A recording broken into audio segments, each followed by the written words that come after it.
Welcome back to उजागर लाहौर। अब कुछ बात कर लेते हैं मोहलिक वायरस के हवाले से। तो कोरोना की तीसरी लहर का जोर टूटने लगा है और लेकिन वायरस का खतरा अभी भी मौजूद है।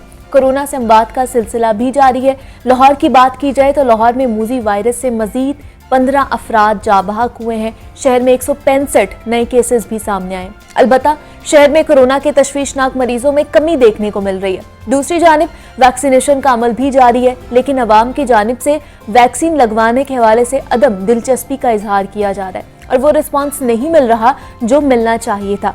NCOC की जानिब से जुमेरात से 19 साल से ज़ायद उम्र के अफराद की वैक्सीनेशन शुरू करने के फैसले के बाद हुकूमत ने 30 जून से पहले वैक्सीन की 1 करोड़ खुराकें खरीदने के लिए तकरीबन 20 अरब रुपए की मंजूरी भी दे दी है।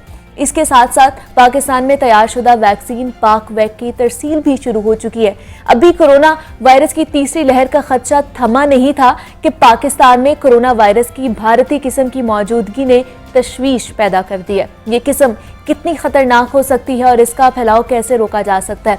अवाम की जानिब से वैक्सीन लगवाने के हवाले से सूरत हाल मायूस कुन क्यों है, इस पर बात करेंगे। हमारे साथ मौजूद हैं प्रोफेसर डॉक्टर जावेद अकरम साहब हैं, VC हैं यूनिवर्सिटी ऑफ हेल्थ साइंसेज के।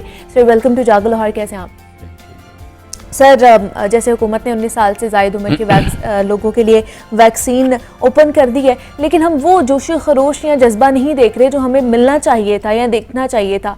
आपको क्या लगता है क्या है इसके पीछे वजह, और आप ये रफ्तार से मुतमईन है जो लग रही है वैक्सीन की? नहीं, बिल्कुल ही मुतमईन नहीं है। देखें, हमारा जो टारगेट है वो तो बहुत बड़ा है कि हम दुनिया के बड़े मुल्कों में शुमार होते हैं और हमारा जो टारगेट होना चाहिए वो 15.5 करोड़ लोगों को बहुत जल्दी लग जाना चाहिए। प्रॉब्लम यह है कि वैक्सीन में हम हमेशा कहते हैं कि nobody safe unless everybody safe, और अगर हमने देर कर दी तो इशू, जैसे दूसरा इशू आपने बताया कि डबल म्यूटेंट जो है ऑफ इंडियन रीजन, और फिर और भी ये वायरस को ये कहना कि ये रुक जाएगी और म्यूटेट नहीं करेगी, ये पॉसिबल नहीं है। लेकिन ये सिर्फ अल्लाह ताला ही रोक सकते हैं या हमारी दुआएं रोक सकती हैं। बिल्कुल, उसमें मेरा और आपका या आपके देखने सुनने वालों का कोई अमल दखल नहीं है। उसका काउंटर करने के लिए कि बहुत ज़्यादा म्यूटेट करने से पहले हम वैक्सीनेशन का हदफ अचीव कर लें, ये बहुत ज़रूरी है। बिल्कुल। अगर हमने स्लो किया तो हो सकता है 1.5 साल 2 साल बाद हमने जो पहले वैक्सीन लगाई हैं वो गैर मौसर हो जाए, उनका भी कोई फ़ायदा ना हो हमें। इसलिए हमें हर्ड इम्यूनिटी का एक टाइम फ्रेम है, एक टाइम विंडो है, उसके अंदर ही हमने वो क्रिएट करनी है। अच्छा, तो इसलिए मैं समझ रहा हूँ कि हमें इसको फौरी तौर पे एक्सेलरेट करना चाहिए और बहुत हद तक गवर्नमेंट कर भी रही है। प्रोविजन अभी तक बड़ी स्मूथली है, मतलब सप्लाई साइड बड़ी अच्छी चल रही है, लेकिन डिमांड साइड जैसे आपने खुद कहा कि वो जो एंड यूज़र है वो तो ज़ाहिर है एक आम पाकिस्तानी है, बिल्कुल 19 साल या उससे ऊपर की उम्र का। अनफॉर्चुनेटली सोशल मीडिया एक ऐसा टूल है कि अगर उसको हम अच्छे कामों के लिए इस्तेमाल करें तो बहुत अच्छी चीज़ें हो सकती हैं, लेकिन it is a double as sword कि उसको हम गलत चीज़ों के लिए इस्तेमाल करें तो वो शायद आपके इन कन्वेंशनल मीडिया से ज़्यादा सनसनी फैलाने में वो किरदार अदा करता है। लोग अनफॉर्चुनेटली इस मुल्क में बीइंग ए मुसलमान हम अभी भी कुरान और सुन्नत पे कम और जादू टूने की तरफ ज़्यादा रश करते हैं। मुस्तनिद डॉक्टरों के पास कम रश होता है, क्वैक्स के पास ज़्यादा होता है, जो आपको सनसनी देते हैं, जो आपको एक फॉल्स प्रोमिसेस देते हैं। तो यही हालात अनफॉर्चुनेटली सजेस्टेबिलिटी का है, ईमान की कमज़ोरी का है, और मैं समझता हूँ कि अल्लाह ताला ने ही शफा रखी है वैक्सीन में। और मैं इस थर्ड वर्ल्ड वॉर से जो हम आखिर में एक हमें रे ऑफ होप नज़र आ रही है कि हम वाकई 2018 या उससे पहले वाली ज़िंदगी को जा सकें, जो एक ख्वाब लगती है कि जहाँ हम अपनी मर्ज़ी से शादियाँ बच्चों की करते थे, अपनी मर्ज़ी से गले मिलते थे, अपनी मर्ज़ी से पिकनिक्स करते थे, जो भी हमारा दिल था करते थे। मसाजिद में जब जाते थे हम हजूम कर लेते थे या जलसे जुलूस कर लेते थे। वो सब कुछ हमें गिव अप करना पड़ा कि इंसानी ज़िंदगियाँ बचाने के लिए। तो अगर हम उस ज़िंदगी की तरफ जाना चाहते हैं तो ये सिर्फ इफेक्टिव एक वैक्सीनेशन प्रोग्राम के ज़रिए होगा, और वो पूरी दुनिया में जब हर्ड इम्यूनिटी क्रिएट होगी।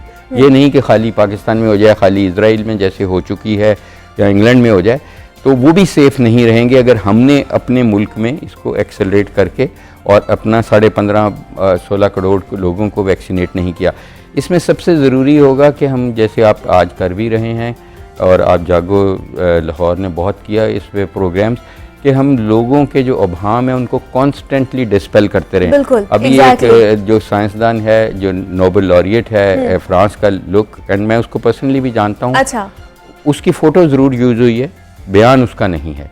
तो ये देखें, ये भी बहुत ज़्यादती है कि इस तरह लोगों की ज़िंदगियों से खेलना, और सिर्फ इसलिए कि आप सनसनी फैलाएं या इसलिए कि आप पाकिस्तान के दुश्मन ममालिक से तल्लुक़ रखती है कोई एजेंसी, चाहे वो इज़राइल की है या भारत की है, कि उनके ज़ाहिर है यहाँ एजेंट्स बैठे हैं और वो इसी काम के लिए उनको पैसे दिए जाते हैं कि ये मुल्क इस वबा से, इस आफत से बाहर नहीं निकले, ना इसकी इकॉनमी रिवाइव हो, ना इसके लोग महफूज। तो सर आपको लगता है कि ये जो खबर गर्दिश भी हो रही थी सोशल मीडिया पर जिसमें ये भी कहा गया था कि वैक्सीन लगवाने के बाद 2 साल में आपकी डेथ हो जाएगी, तो इसकी वजह से लोग ज़रा थोड़ा सा कंसर्न हो गए हैं कि वो नहीं लगवा रहे? सिर्फ यही नहीं, बहुत सारे बहाम पाए जाते हैं। आपको पता है कि पोलियो एक बीमारी जो सिर्फ पाकिस्तान अफगानिस्तान में रह गई है, उसकी वैक्सीनेशन ऐसी इतनी मौसर अच्छी वैक्सीन है। देखें, वैक्सीन तो 17,030 में सबसे पहले आई थी स्मॉल पॉक्स की, वही अमल है, उसको बेहतर किया गया है। बिल्कुल।